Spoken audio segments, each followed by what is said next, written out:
Bagi penduduk, setiap lot di dataran harus mencari pemimpin untuk orang yang sesuai untuk perkhidmatan ketenteraan, dan ukuran lot adalah 10 dataran stadium setiap jalan, dan jumlah semua lot adalah 60.000. Dan dari penduduk gunung dan dari seluruh negeri terdapat juga banyak orang, yang diagihkan di antara banyak dan mempunyai pemimpin yang ditugaskan kepada mereka sesuai dengan daerah dan desa mereka. Pemimpin itu perlu melengkapkan untuk perang bahagian ke-6 kereta perang, sehingga menjadikan total 10.000 kereta, juga 2 kuda dan penunggang untuk mereka, dan sepasang kereta kuda tanpa tempat duduk, ditemani oleh penunggang yang dapat bertempur dengan berjalan kaki dengan membawa perisai kecil, dan mempunyai seorang kariotir yang berdiri di belakang pelopor untuk memandu 2 kuda, juga, dia pasti akan menyediakan 2 askar bersenjata berat, 2 slingers, 3 penembak batu dan 3 lembing, seorang senjata ringan, dan 4 pelaut untuk membuat pelengkap 1.200 kapal. Begitulah perintah ketenteraan dari kerajaan-kerajaan kota 9 orde lainnya bervariasi, dan akan melelahkan untuk memberitahu beberapa perbezaan mereka. Untuk jawatan dan kehormatan, berikut adalah senarai yang pertama. Masing-masing dari 10 raja di bahagiannya sendiri dan di dalam kota memiliki kawalan mutlak terhadap warga negara, dan, dalam kebanyakan kes, dihukum dan siapapun yang membunuhnya akan melakukannya. Sekarang urutan keutamaan antara mereka dan hubungan bersama mereka diatur oleh perintah Poseidon yang hukumnya telah disahkan. Ini ditulis oleh raja-raja pertama di Tiang Orichalcum, yang terletak di pusat pulau, di kuil Poseidon, tempat para raja berkumpul setiap kelima dan setiap tahun ke-6 pada gilirannya, memberikan penghormatan yang sama dengan ganjil dan nombor genap. Dan ketika mereka berkumpul, mereka berunding tentang kepentingan bersama mereka, dan bertanya apakah ada yang melanggar apa-apa dan membuat penghakiman dan sebelum mereka membuat penghakiman, mereka saling berjanji seperti berikut, ada lembu jantan yang memiliki berbagai kuil Poseidon. Dan 10 raja, yang ditinggalkan sendirian di bait suci, setelah mereka berdoa kepada Tuhan agar mereka dapat menangkap korban yang dia terima, lembu-lembu itu diburu, tanpa senjata tetapi dengan tongkat dan tali, dan lembu yang mereka menangkapnya mengarah ke tiang dan memotong kerongkongnya dari atas sehingga darah jatuh pada tulisan suci. Sekarang di tiang-tiang, selain dari undang-undang, ada sumpah tertulis yang meminta kutukan kepatuhan. Bilakah sebabnya? Setelah menyembelih lembu dengan cara yang biasa, anggota badan mereka dibakar, mereka mengisi semangkuk anggur dan membuang segumpal darah untuk masing-masing, mangsa yang lain dimasukkan ke dalam kebakaran, setelah disucikan seluruh tiang bulat. Kemudian mereka mengambil dari mangkuk dalam cawan emas dan menuangkan persembahan di atas api, mereka bersumpah bahwa mereka akan menghakimi sesuai dengan undang-undang mengenai tiang, dan akan menghukumnya yang pada setiap titik telah melampaui mereka, dan bahwa untuk masa depan mereka tidak akan, apakah mereka dapat membantu, menyinggung perasaan mereka yang menulis di tiang, dan tidak akan memerintahkan orang lain, atau mematuhi mana-mana penguasa yang memerintahkan mereka, untuk bertindak selain daripada undang-undang ayah mereka, Poseidon. Ini adalah doa yang masing-masing ditawarkan untuk dirinya dan untuk keturunannya, pada masa yang sama minum dan mendedikasikan piala yang dia minum di tempat suci Tuhan, mereka terpenuhi. Ketika kegelapan datang, dan api pengorbanan itu, mereka semua mengenakan jubah biru yang paling indah, dan, duduk di tanah, pada waktu malam, di atas bara pengorbanan yang telah mereka tetapkan, dan memadamkan semua api kuil-kuil itu, mereka menerima dan memberikan penghakiman, jika salah satu daripadanya harus membawa tuduhan terhadapnya. Dan ketika mereka diberi penghakiman, pada waktu subuh mereka menulis kalimat mereka di atas tablet emas, dan membaktikannya bersama dengan jubah mereka untuk menjadi peringatan. Terdapat banyak undang-undang khas yang mempengaruhi beberapa raja yang ditulis mengenai kuil-kuil, tetapi yang paling penting adalah seperti berikut, mereka tidak mengangkat senjata satu sama lain, dan mereka semua menyelamatkan jika satu di setiap kota mereka berusaha untuk menggulingkan rumah. Di raja, seperti nenek moyang mereka bercakap secara terbuka mengenai perang dan perkara-perkara lain, memberikan ketuanan kepada keturunan Atlas. Dan raja tidak memiliki kekuatan hidup dan mati atas mana-mana kerabatnya kecuali dia mendapat persetujuan sebanyak 10 orang. Itulah kekuatan hebat yang dewa-dewa menetap di Pulau Atlantis yang hilang, dan ini dia kemudian menentang tanah kita dengan alasan berikut, seperti yang dikatakan oleh tradisi, selama beberapa generasi, selagi sifat ketuhanan berlaku di dalamnya, mereka mematuhi undang-undang, dan disayangi dengan baik kepada Tuhan, yang merupakan keturunan mereka, karena mereka memiliki semangat yang benar dan dalam segala hal, menyatukan kelembutan dengan kebijaksanaan dalam berbagai kesempatan kehidupan, dan dalam hubungan mereka antara satu sama lain.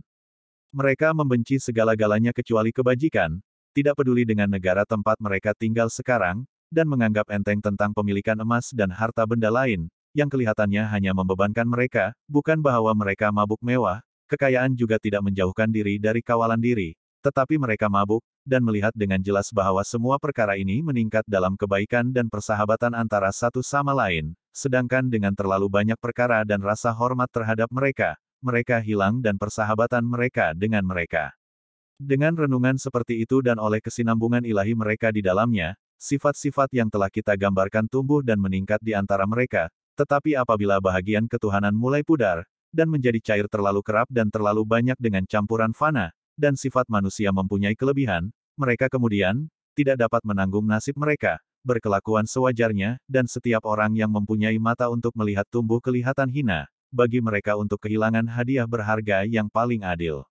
Tetapi bagi mereka yang tidak mempunyai mata untuk melihat kebahagiaan sejati, mereka kelihatan mulia dan diberkati pada saat mereka penuh dengan ketamakan dan elektrik yang tidak benar. Zeus, dewa-dewa, yang memerintah menurut undang-undang, dan dapat melihat hal-hal seperti itu, memperhatikan bahwa bangsa terhormat berada dalam keadaan sengsara, dan ingin menjatuhkan hukuman kepada mereka, bahwa mereka mungkin dicambuk dan dibesarkan, mengumpulkan semua dewa ke tempat tinggal. Yang paling suci dari mereka, yang ditempatkan di pusat dunia, melihat segala yang diciptakan. Dan ketika dia memanggil mereka bersama, dia berbicara seperti berikut, waktu dialog Kritias telah hilang. Rekod era Atlantis semasa ini termasuk letusan Gunung Meru di India Selatan dan Gunung Semeru, Sumeru, Mahameru di Jawa Timur. Kemudian letusan gunung berapi di Sumatera yang membentuk Danau Toba dengan Pulau Somasir, yang merupakan puncak gunung yang meletus pada waktu itu. Letusan paling dahsyat di masa depan adalah Gunung Krakatau, Kra, yang membahagi bahagian Sumatera dan Jawa dan yang lain dan membentuk Selat Sunda. Atlantis berasal dari bahasa Sanskrit Atala, yang bermaksud surga atau menara pengawal, Atalaya, Portugis Atalaya, Spanyol. Plato menekankan bahwa wilayah Atlantis pada masa itu adalah pusat peradaban dunia dalam bentuk budaya, sumber semula jadi, sains, teknologi, dan lain-lain. Plato menetapkan bahwa lokasi Atlantis berada di Lautan Atlantik hari ini. Pada waktunya, dia menyatakan bahwa bumi itu rata dan dikelilingi oleh satu lautan, lautan, secara keseluruhan. Lautan berasal dari kata Sanskrit Ashayana yang bermaksud mengelilingi secara keseluruhan. Pendapat ini kemudian ditentang oleh pakar-pakar kemudian seperti Kopernikus, Galileo, Einstein, dan Stephen Hawking. Santos berbeza dengan Plato mengenai lokasi Atlantis. Saintis Brazil berpendapat bahwa pada saat letusan pelbagai gunung berapi, lapisan ais itu mencair dan mengalir ke lautan sehingga wilayahnya bertambah. Air dan lumpur yang berasal dari abu vulkanik membebankan lautan dan dasar mereka, menyebabkan tekanan luar biasa pada kerak bumi di dasar laut, terutama di pesisir benua. Tekanan ini mengakibatkan gempa bumi. Gempa ini diperkuat lagi oleh gunung yang meletus kemudian berturut-turut dan menyebabkan gelombang tsunami yang dahsyat. Santos menamakannya sebagai acara Heinrich. Dalam usaha untuk menyatakan pendapat berdasarkan sejarah dunia, nampaknya Plato telah melakukan dua kesalahan. Pertama mengenai bentuk kedudukan bumi yang dikatakan datar. Kedua, mengenai lokasi benua Atlantis yang dikatakan berada di Lautan Atlantik yang ditentang oleh Santos. Penyelidikan ketenteraan Amerika Syarikat di wilayah Atlantik terbukti tidak berjaya dalam mencari jejak benua yang hilang. Oleh itu, tidak sewenang-wenangnya ada peribahasa yang mengatakan, Amicus Plato, am magica veritas yang ajaib. Maksudnya, saya suka Plato tetapi saya lebih suka kebenarannya. Walau bagaimanapun, terdapat beberapa keadaan semasa di mana Plato dan Santos bersetuju. Yaitu, pertama, bahwa lokasi benua itu adalah Atlantis dan oleh Santos, ia disahkan sebagai wilayah Republik Indonesia. Kedua, bilangan atau panjang rantai gunung berapi di Indonesia.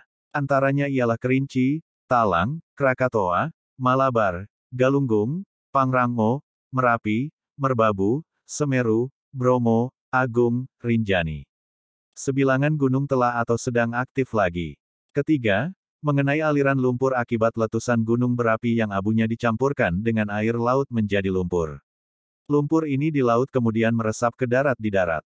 Lumpur panas ini dicampurkan dengan gas-gas semula jadi, yang merupakan penghalang lumpur yang mustahil, atau dilayari, yang tidak dapat ditembus atau masuk. Dalam kasus di Sidoarjo, penginderaan jauh telah dilakukan, yang menunjukkan bahwa ada sistem kanalisasi di daerah tersebut. Ada kemungkinan bahwa kanalisasi adalah bekas saluran aliran lumpur panas dari masa lalu. Bahwa Indonesia adalah wilayah yang dianggap pewaris Atlantis, tentu saja, harus membuat kita bersyukur. Membuat kita tidak kalah dalam hubungan antara bangsa, karena Atlantis pada masa itu adalah pusat peradaban dunia. Bukti arkeologi untuk Atlantis. 1. Suatu hari pada tahun 1968,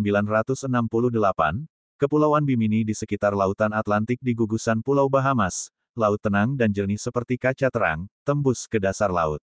Beberapa penyelam dalam perjalanan pulang ke Kepulauan Bimini tiba-tiba menjerit terkejut. Di dasar laut terdapat jalan besar. Beberapa penyelam terjun ke bawah secara serentak, ternyata memang ada jalan besar yang terbentang dari batu gergasi. Ini adalah jalan besar yang dibina menggunakan batu segi empat dan poligon, ukuran batu dan ketebalannya tidak sama, tetapi susunannya sangat kemas, konturnya cemerlang. Adakah ini cara jawatan kerajaan Atlantis? 2. Awal tahun 70-an, sekumpulan penyelidik telah tiba di sekitar pulau-pulau Yasuel, lautan Atlantik.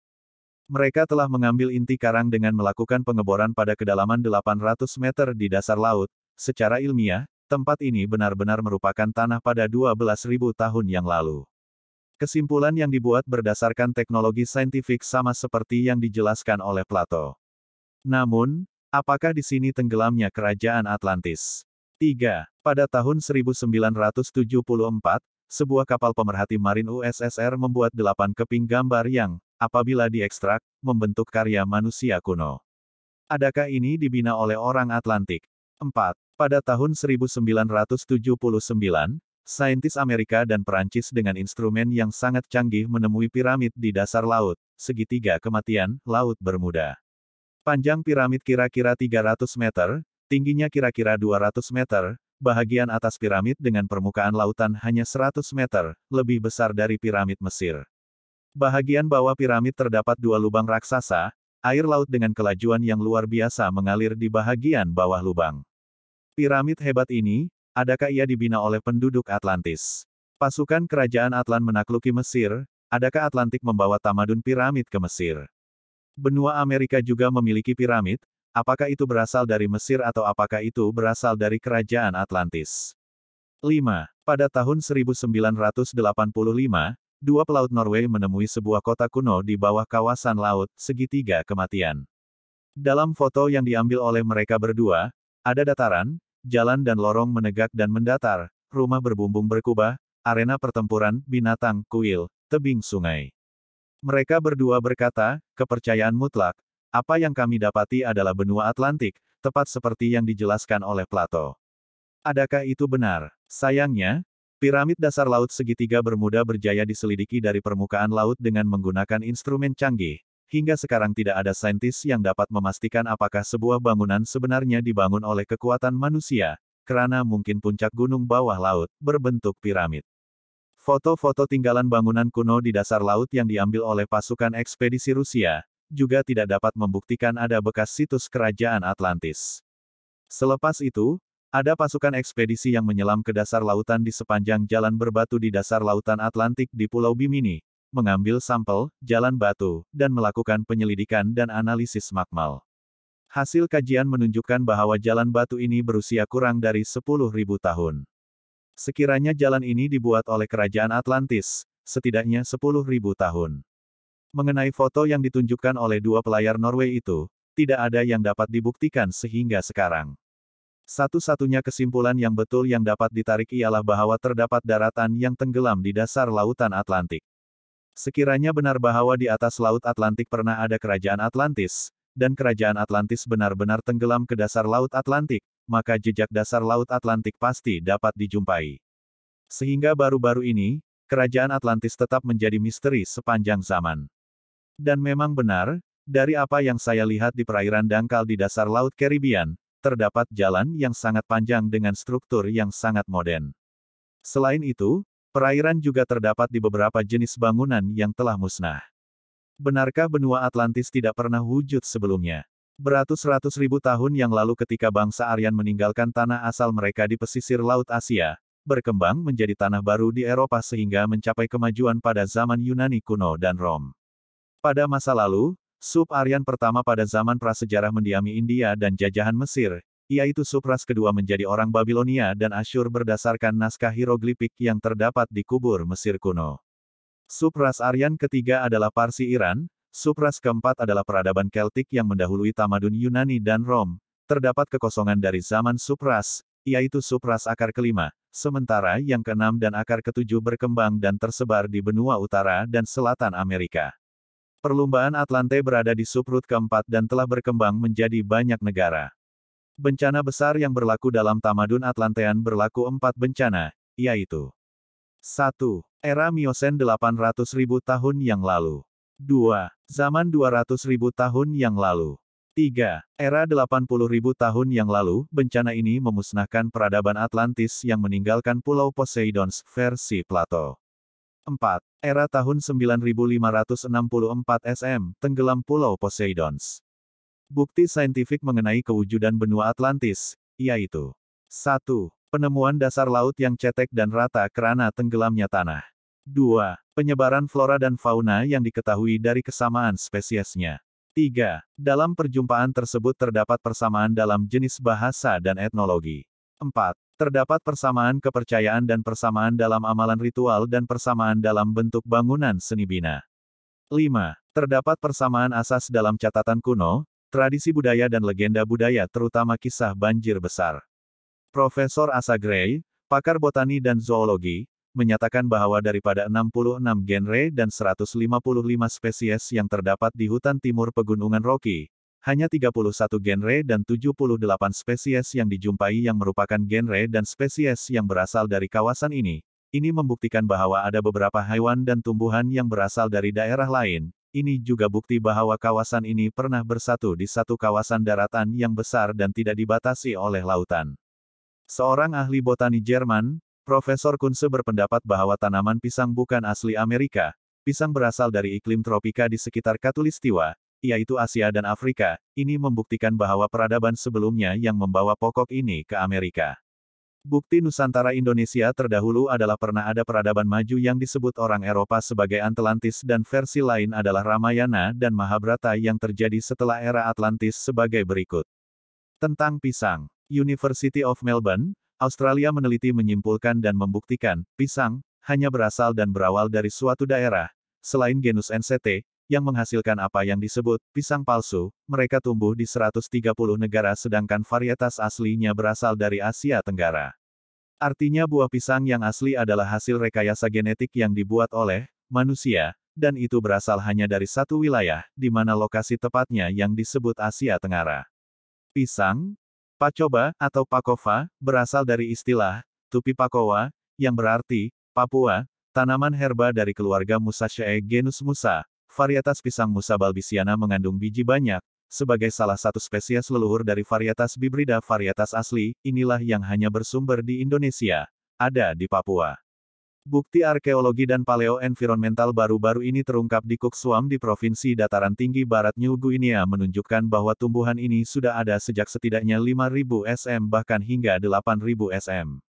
Pisang disebutkan dalam dokumen yang ditulis, untuk pertama kalinya dalam sejarah, dalam teks lama sekitar 600 SM, Musaceae terutama genus Musa, telah diperkenalkan ke dunia oleh imigran dari Asia Tenggara, kira-kira pada 200 SM. Alexander Agung tercatat makan pisang pada 327 SM. Keterangan di atas membuktikan bahwa pisang hanya berasal dan berawal dari Nusantara Indonesia terdahulu, adalah hasil rekayasa teknologi untuk konsumsi makhluk yang mempunyai kemampuan lebih dari manusia biasa. Hanoman, apa kelebihan tumbuhan ini yang dibuat hasil rekayasa genetika oleh manusia, yang tentunya sudah berada pada peradaban maju terdahulu itu? Perhatikan dengan seksama. Pisang mengandung bahan radioaktif alami dalam bentuk potasium 40, isotop radioaktif, terutama kalium 40-40K. Sumber alami utama dari radioaktivitas dalam jaringan tanaman adalah kalium, 0,0117% dari potasium yang terjadi secara alami adalah isotop POTASSIUM 40 yang tidak stabil, 40K. Isotop ini meluruh dengan waktu paruh sekitar 1,25 miliar tahun 4 tanda kali 10-16 detik, dan karena itu radioaktivitas kalium alami adalah sekitar 31 Bq/G, yang berarti bahwa, dalam 1 gram unsur, sekitar 31 atom akan bereaksi setiap detik. Karena pisang khas mengandung sekitar setengah gram potasium, ia akan memiliki aktivitas sekitar 15 Bqrel. Pisang mengandung 15 gram karbon, ini akan mengeluarkan sekitar 3 hingga 5 sinar beta per detik. Dengan menggunakan faktor ini, satu dosis setara dengan pisang keluar sekitar 5,02 nanosievert, Bq tanda kali 31 Bqrl, G tanda kali 0,5 gram 78 nanosievert sama dengan 0,078 mikrosievert, artinya buah pisang secara alami mengeluarkan radiasi 0,078 mikrosievert dan pada dosis besar ini berada pada 3500 milisievert adalah kondisi berbahaya. Komisi Internasional tentang Perlindungan Radiologi memperkirakan koefisien 6,2 nanosievert Bq untuk konsumsi kalium 40. Dengan datum ini BET yang dihitung akan 0,096 mikrosievert, lebih dekat ke nilai standar 0,1. Nilai 9.82 tanda kali 10-8 sieverts atau sekitar 0,1 microsieverts, 10 murem, untuk pisang seberat 150 gram 5,3 ons. Ini perbandingan dosis radiasi pada sievert, mulai dari yang sepele sampai yang mematikan.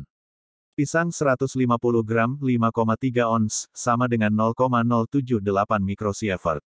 Radiasi maksimum yang diizinkan untuk pembangkit listrik tenaga nuklir 2500 BET, 250 mikrosievert. CT scan dada menghasilkan 70.000 BET, 7 milisievert.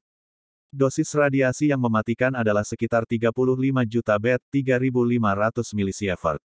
Ringkasnya, satu truk pisang mampu membunyikan alarm radiation portal monitor deteksi nuklir. Inilah kelebihan buah pisang, sebagai makanan makhluk, hasil rekayasa genetika, yang berkemampuan super di masa lalu. Artinya baik Hanuman dan makanannya adalah hasil kerja olah pikir manusia. Jika Anda percaya cerita tentang burung ababil membawa batu panas menyerang pasukan gajah, tanpa paruhnya terbakar itu bukan mitos, maka kerja logika kita sudah menjadi baik tanpa dipengaruhi dogma tafsir subjektif sepihak tentang Hanuman. Jika kita percaya seyakin-yakinnya burung ababil membawa batu panas melawan tentara gajah, apakah kita harus wajib melabel cerita Hanuman adalah mitos?